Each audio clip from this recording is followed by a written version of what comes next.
The refugee crisis has become a global issue. Exactly how many refugees are there in the world? The number of global refugees increases by 34,000 every day. The growing number of refugees has reached 65 million.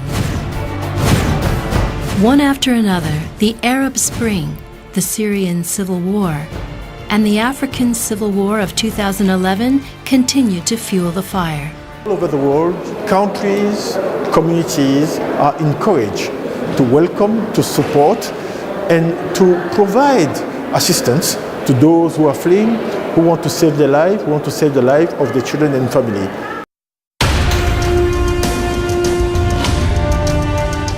The growing refugee crisis is not something we can avoid and turn away from.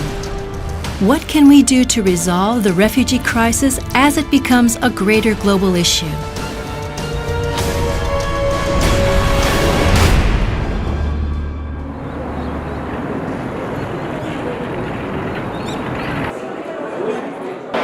Lotte Hotel venue.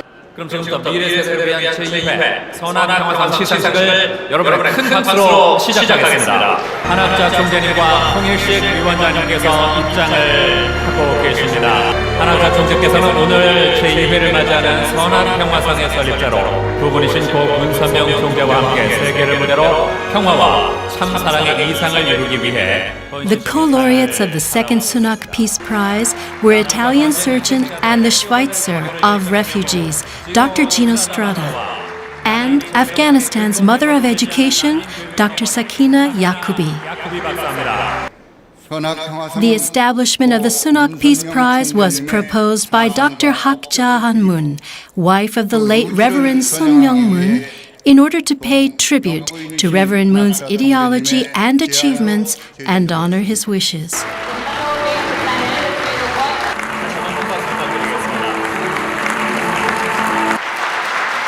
Broken lives of all of them urges us to reflect, ask us to take action to get out of the spiral of war and violence. The people who have hate, they are really destroying other nations. And the only way that we can demolish that hate and that prejudice is through education. And I believe that this should encourage other people to do positive, forward-looking work for the cause of humanity. It's not an easy work.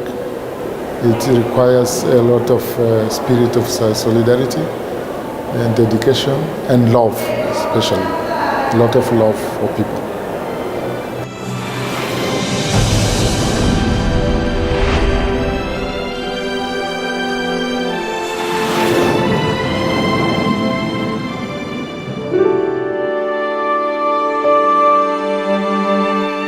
Khartoum, the capital of Sudan, where the White Nile and Blue Nile rivers meet. Sudan has endured the pain and suffering of ceaseless war and heavy gunfire caused by religious and racial conflicts. A cloud of dust is raised as we depart Khartoum and drive to our destination, the Salam Center for Cardiac Surgery.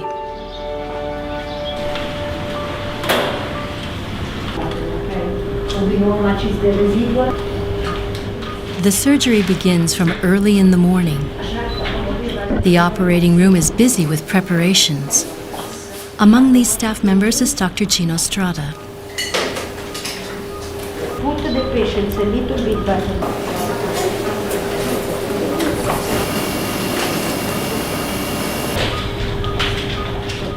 Today's surgery will be performed by Italian cardiac surgeon Dr. Gino Strada, who is also the head of the Salam Center. Dr. Gino Strada specializes in heart transplants and has been performing cardiac surgeries in many different locations for 20 years.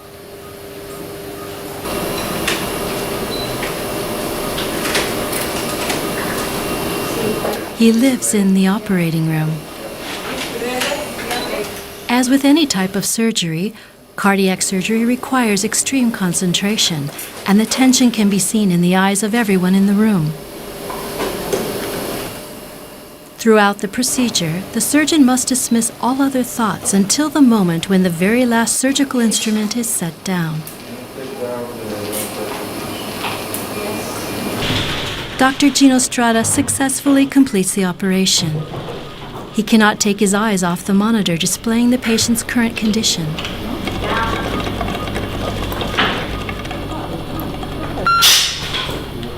Dr. Strada watches his assistant complete the operation, his eyes full of nothing but concern for the patient.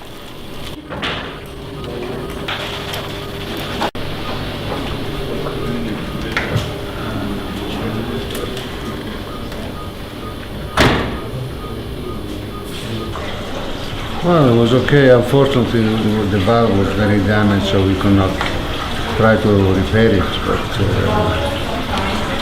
for the rest, I don't think she will have any problem.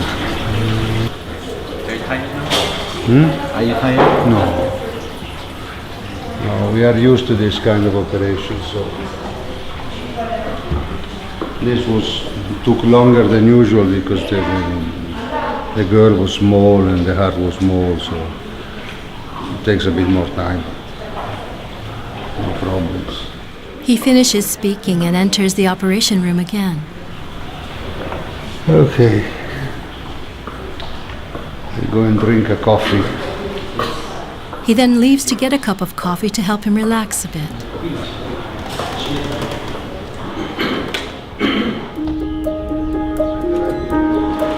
He finishes the morning operation and leaves the hospital. Another person follows him out the door to discuss matters related to the hospital. They walk as they talk, and the conversation is time-efficient and productive.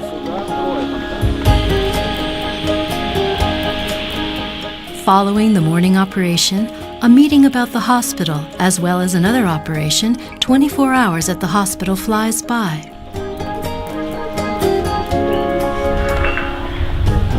Ciao. See you later. Bye. Ciao. Bye-bye. He sleeps here inside the hospital. This is his home. He is now alone. His body is heavy and exhausted like cotton soaked in water.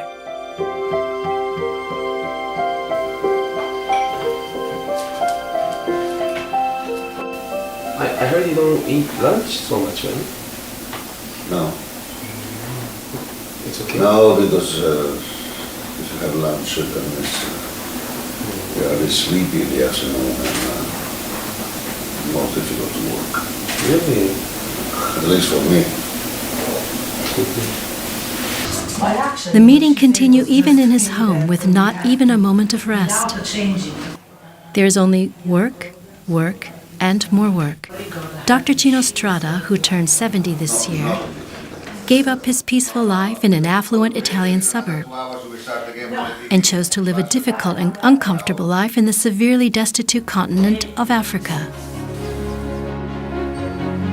The meeting continues on his way back to the hospital. As a doctor, he must operate when there is a patient in need of surgery. He believes that a true doctor keeps the patient safe and never stops thinking as a doctor. The staff gather prior to the operation.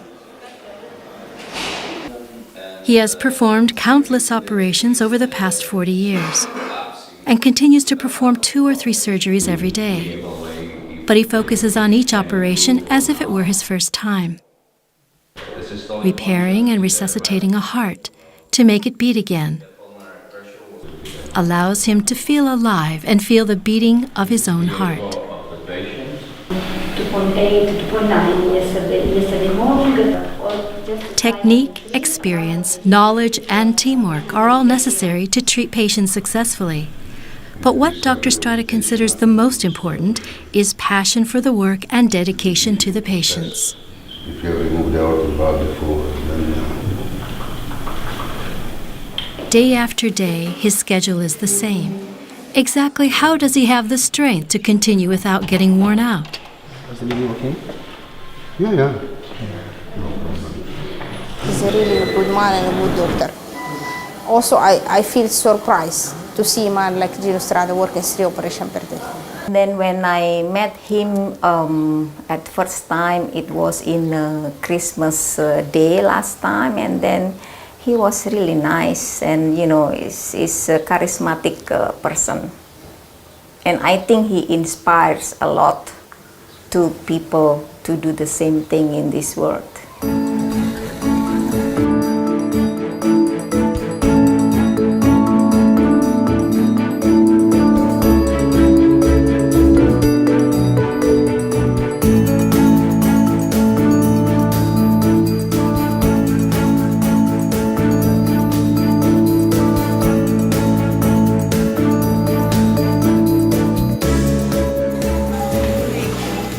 Anesthetist Gina Portella is a colleague of Dr. Strada, who has worked together with him since the founding of the Salam Center. This is what she shared about Dr. Gino Strada. Let's build cardiac surgery in Africa. I didn't thought it was a good idea, or I was not convinced 100%. Let's say it was more like, usually this guy is proposing ideas that they work a lot and they are a big need. And then I find out this was true one more time. Just like Gina, who understood and supported Dr. Strada's vision, medical workers and staff have come to the Salam Center from all over the world, including young adults from Sudan. So the first reason was to demonstrate that it was possible to build a center where one of the most difficult surgical disciplines is regularly performed. If you consider the right to health care as a basic human right that belongs to every human being, so why not in Africa? The Salam Center, which was established in 2007, is the first hospital in Africa to provide world-class cardiac treatment at no cost. The Salam Center has performed 6,500 surgeries and conducted 56,000 cardiac examinations in 27 African countries, making it comparable to the global standard. Emergency is an international emergency medical group that was founded in 1994 with the mission to provide free medical treatment for victims of war and landmines. To this day, Emergency has established and continues to manage over 60 hospitals, medical centers, rehabilitation centers, pediatric centers, emergency centers, and health centers, maternity centers, cardiac surgery centers, and more in the 17 most dangerous countries in the world, with limited access to medical treatment, thereby saving more than 8 million lives. Well, the motivation was very simple. The fact that I had the possibility and the chance to work for different years in many conflicts, so I could see with my eyes the big number of wounded people or suffering people, and the small number of aid available. So the idea to establish an organization dedicated to perform war surgery was very simple. I mean, there is a need, we can do something, let's do it. Dr. Strada offered his medical services to children who lost their legs in a mine explosion, women with shrapnel in their bodies, and even enemy soldiers who were bleeding from battle. A patient is a patient, and looking after a patient has nothing to do with the patient's political opinion or affiliation or military conduct and so on. A patient is a patient, as simple as that. After spending 30 years on the front line, Dr. Strada turned 70. The scars on his face caused by war appear like bandages, and his hair remains silver gray. But he will watch over the battlefield as the head doctor of emergency.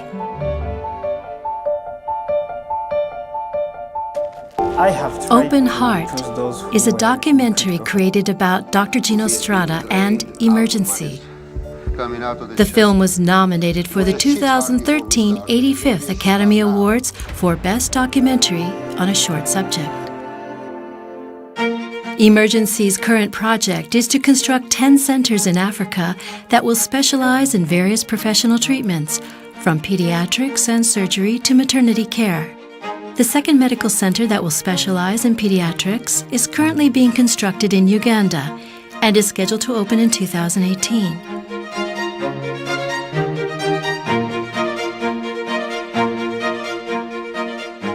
The morning begins with the bustling of the footsteps of patients arriving at the hospital. Just like every other day, the Salam Center opens today and provides equal treatment for all of its patients.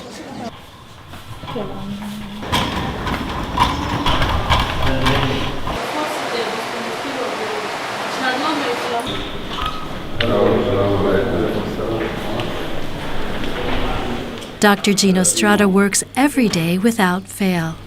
Yeah, I'm going to see the patient. I've operated a couple of days ago, and she has been discharged from ICU, so we'll have a look in now. How is it? How is her condition now? We'll see. From early in the morning, he works diligently to check on the condition of the patient that he has operated on.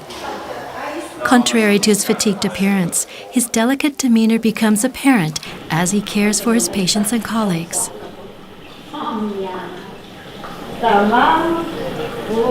The hospital room of Omnia, the child that he operated on earlier.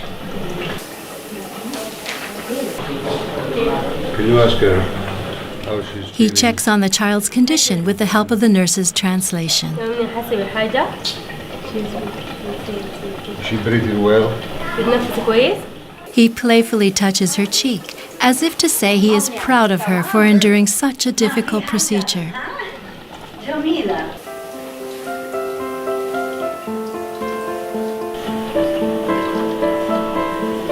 Dr. Strada continues to carefully check the patient's condition. He then looks at the patient and holds her gaze, like a grandfather looking at his young granddaughter.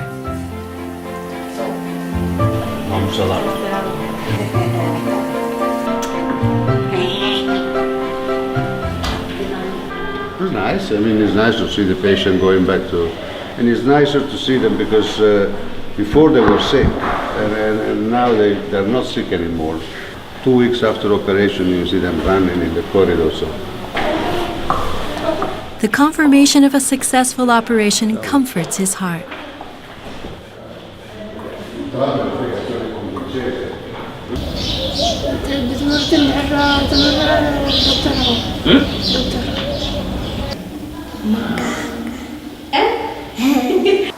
أطلع من المستشفى أدرس إن شاء الله أبقى دكتور. I go to Uganda to school to study about medicine.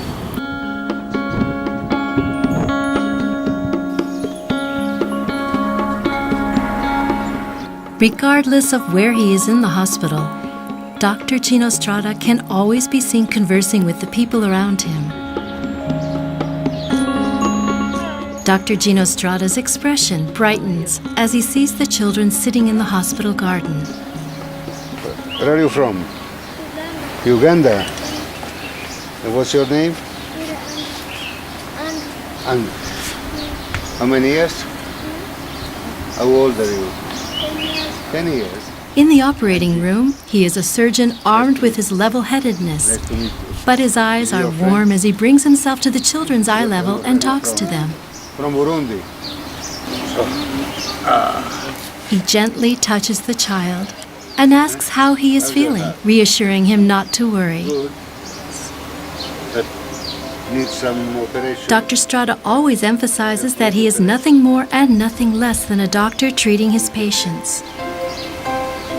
However, he is an incredible doctor and an incredible human being. I would love to be completely useless. It will mean that there is no more need. That is a dream. So I think that for the time being, everybody has to do whatever is possible to do because the patients cannot wait.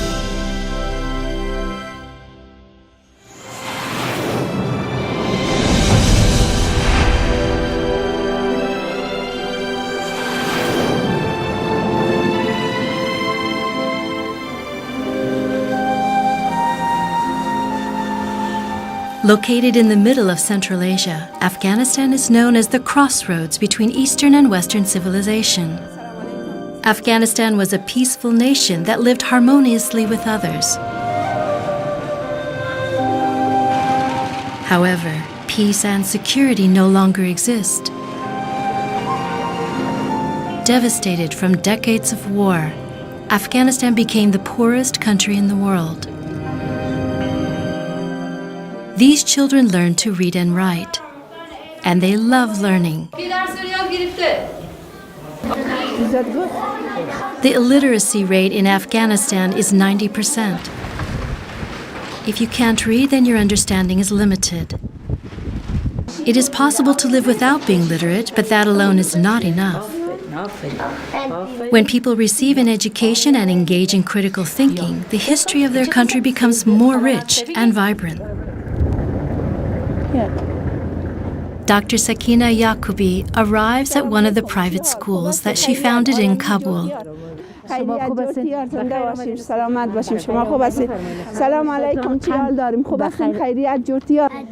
Dr. Yaqubi makes eye contact with the children as she talks to them, giving kisses to the students that memorize the Arabic alphabet.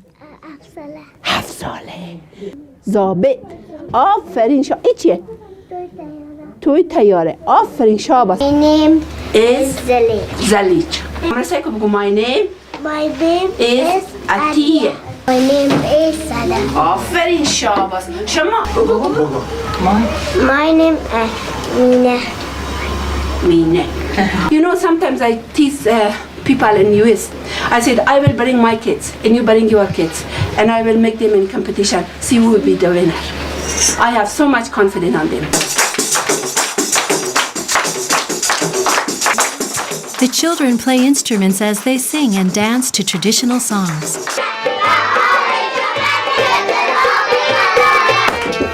Dr. Yaqubi also begins to clap along as she happily watches the children, these beautiful, lovely children.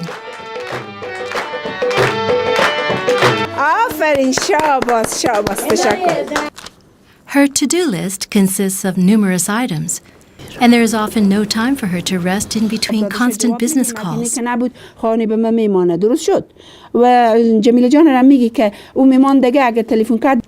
one more call.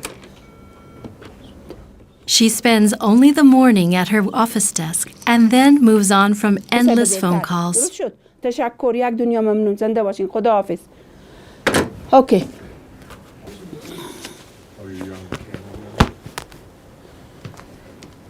پیاله خلاص بالا پوش خورم بگیر آخرش. Dr. Sakina Yaqubi was born in Afghanistan and was once herself a refugee. In 1992, Dr. Yaqubi had been studying abroad in the U.S. when she decided to leave behind her stable life and enter a refugee camp in Pakistan. She believed that education was a human right and that education was the only thing that could change the future lives of refugees. This belief lies in her conviction that education is the sole path to developing the strength to live as a human being. There are children everywhere she goes. Yes, you know English, right? Dr. Sakina Yaqubi established the Afghan Institute of Learning in 1995 to provide systematic education for refugees.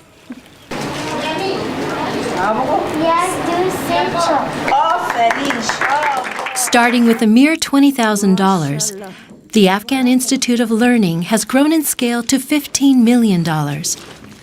The Afghan Institute of Learning provides education and medical services to 350,000 women and children each year, reaching a total of 13 million refugees to date. Moment of joyness when I go to the classroom. Always.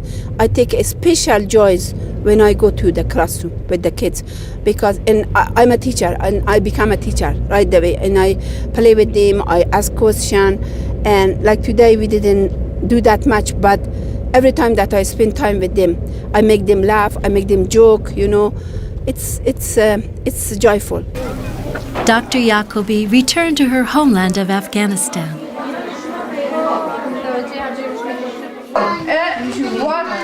She does not live for herself, but has become the mother of education for Afghan refugees.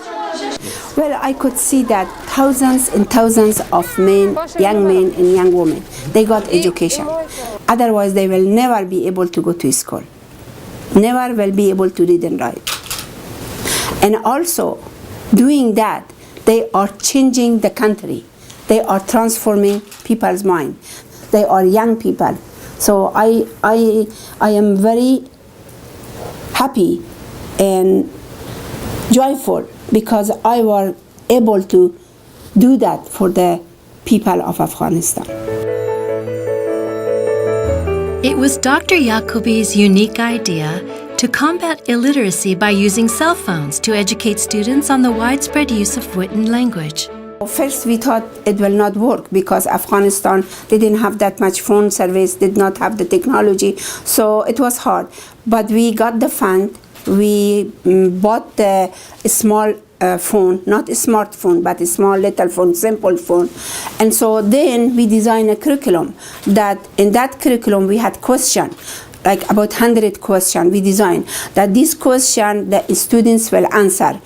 They start following. They keep asking from the neighbor, what are you doing today? What are you cooking? What's going on? So they start asking questions through the mobile phone. So their reading went faster. They improve faster. And instead of learning in 2 years, they learn in 1 year or 6 months. They learn how to read and write. So it was very, very successful.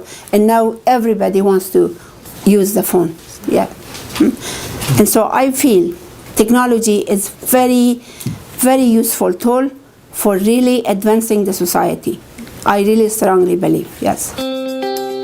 Establishing schools isn't the only thing she has done. She also provides educational content to people living in remote areas through a radio broadcasting station. Computers and other tools that help increase the quality of life are also being incorporated into the program. The door to education has been thrown wide open for Afghan women. These women who have learned to read and write are now learning techniques such as sewing skills to help them earn money. They have gained hope that they will be able to escape the violence and abuse that they had regarded as part of their miserable fate.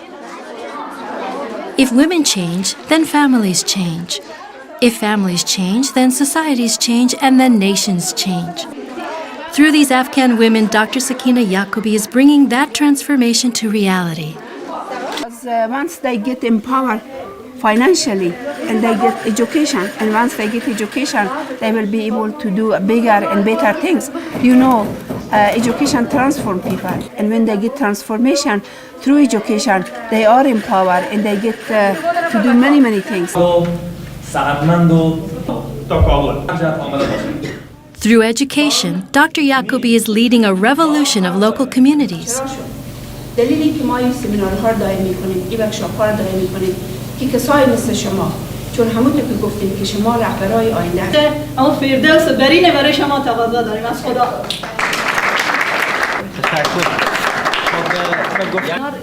These Afghan women who have endured tremendous pain and suffering are now moving forward in their lives. She has no way out of it until she doesn't stand on her own feet. The only solution for this is to she stand on her feet. To she be safe, that's the only thing. You cannot save her, I cannot save her in a different way. She has to save herself, and that's the reason I give her a skill, I give her training, I give her education, I give her love and courage. invaded by Russian, my mind was always into Afghanistan because I had sisters and brothers that they are in Afghanistan.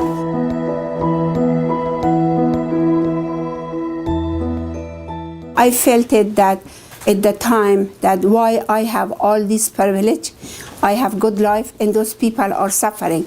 So always I wanted to go back to Afghanistan and to help my country. Yes, I had a good job, I had good money, I had good life, but that wasn't enough for me. My heart was in my country. I love my country, I love my people, I wanted to be with them. So that's the reason, that was my motive. I went to the refugee camp. I faced a lot of challenges because people did not want to educate women. I went to the mullah's house and I said, can I teach you to be a teacher? And he looked at me and he said, what are you talking about? Are you crazy? I'm not a teacher. I said, please give me a chance. Then he agreed with me. I trained him as a teacher and he became a teacher. I put a tent inside this compound. So because he was a mullah, because people were trusting him, so everybody sent their daughter in there, in his compound. Even under the Taliban regime, Dr. Yacobi did not give up on educating women. We had underground school. It means that we had the school which was secret. Nobody knew about it. The school teacher and I secretly gave books to people. We hid the extra books in the storage and kitchen.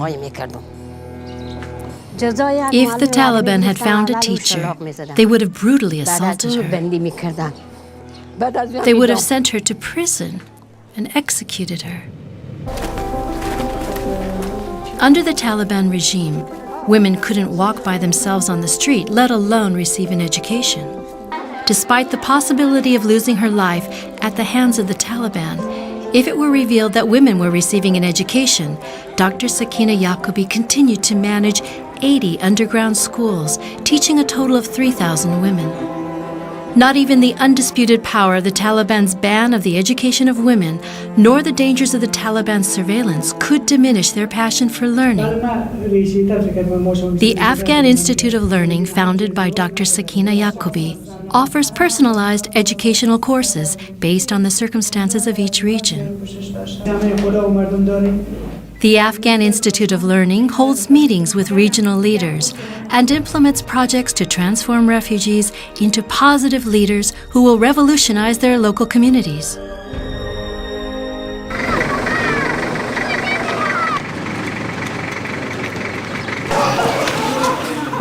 One thing that refugees need just as much as education is medical service.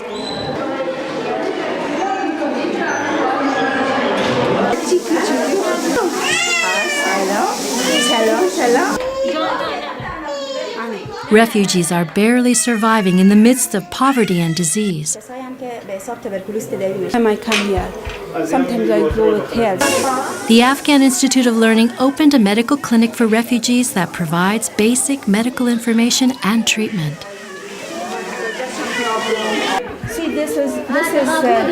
See, inside this is all kinds of legume, with vegetable, and a very cheap. So that's like providing meat, and they don't know how to do that. So she's doing that, and she gave it to them, and she showed them how to do it. And once they saw, they will do it again to themselves. It is most important for mothers and their babies to eat proper meals. One side of the clinic distributes nutritious meals to mothers and children. Dr. Yacobi takes care of the children's meals like a grandmother looking after her own grandchildren.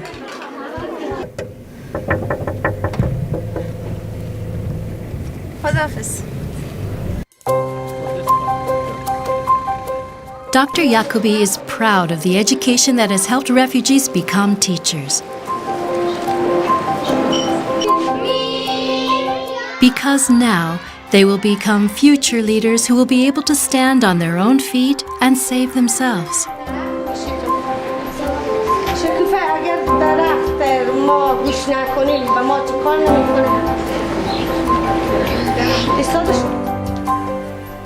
I was in despair. And Dr. Jacobi saved me. I'm teaching children as I train to become a school teacher. Because of Dr. Jacobi, I now have my own home and I live happily with my family. I would still be struggling if it wasn't for Dr. Jacobi's help. I thank her so much and am so proud of her. She is my boss, but I believe him more than my boss. I believe him as a big mother in Afghanistan. Dr. Jacobi is very lovely and very tough. Sometimes very lovely and friendly for the program, and also sometimes very serious about the working, very tough about the working. Dr. Jacobi is my role model. And I think Ms. Jacobi has rightly focused on helping. And Afghanistan is one country which has seen the worst of refugee crisis in their lifetime. So it is very necessary to focus on and to organize women who are educated, can run the schools in the refugee camps. Educated children and women will become the leaders of Afghanistan. This is Dr. Jacobi's wish. This is my Rumi book, and always I read this. But I want to read you in one few sentences. زان که عشق مردگان پاینده نیست، زان که مرده سوی ما آینده نیست. عشق زنده در روان و در بسر، هر دمی باشد ز غنچه تازه تر. عشق آن زنده گزینی گویاست، که از شراب جان فزایت ساقی است. عشق آن بگزین که جمله انبیا یافتند از عشق او هر گار و گیا. تو مگو ما را بدان شهوار نیست، با کریمان کارها دشوار نیست.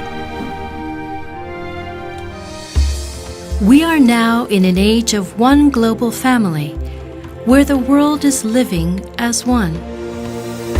But if our global neighbors are suffering as refugees, how can we say that we are a global community with a shared purpose and destiny? The Sonok Peace Prize Foundation was established in order to create one human family and a peaceful world. This idea came from the late Reverend Sun Myung-moon's movement, which is inter-race, inter-religion, and international ideology. The recipients of this year's Sonok Peace Prize, Dr. Gino Strada and Dr. Sakina Jacobi, are two righteous people who have pioneered a path to solutions to the global refugee crisis with incredible courage and dedication. The world must now transcend cultural and racial barriers and open the door of hope to refugees with the warm embrace of a global family.